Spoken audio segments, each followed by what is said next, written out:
1 kilometre সমান পুকুর ছেয়ে গেছে বর্ণিল আলোকসজ্জায়। সড়কের চারপাশে সাজানো হয়েছে আধুনিক লাইটিং দিয়ে। মঞ্চের সামনে হাজার হাজার দর্শক শ্রোতা উপভোগ করছেন লালন উৎসব।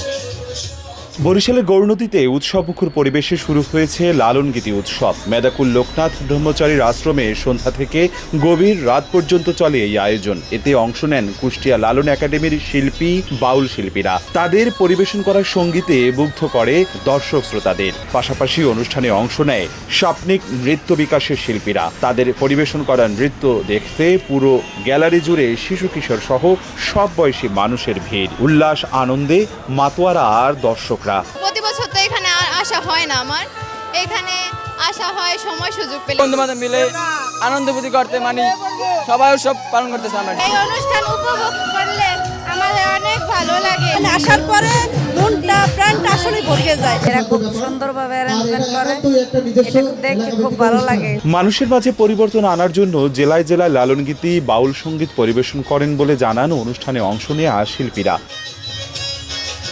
অনুষ্ঠান দেখতে আসেন সংসদ সদস্য, জেলা প্রশাসনের শীর্ষ কর্মকর্তা সহ বিভিন্ন শ্রেণী পেশার মানুষ। পরিণত হয় এক মিলন মেলায়। 2.5 যুগ ধরে প্রতি বছর এই দিনে হয়ে আসছে এই আয়োজন।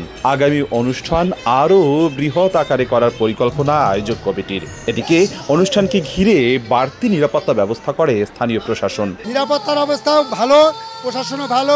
এলাকার জনগণ যারা বিএনপির সদস্য ভাইরা আছে বা অন্যান্য আছে, সবাই আমাকে ওই অনুষ্ঠানটার উপর অন্যরকম শ্রদ্ধাশীল হয়েছে। একতা লোকনাথ সংঘের আয়োজনে এই উৎসব চলবে আগামী রোববার পর্যন্ত।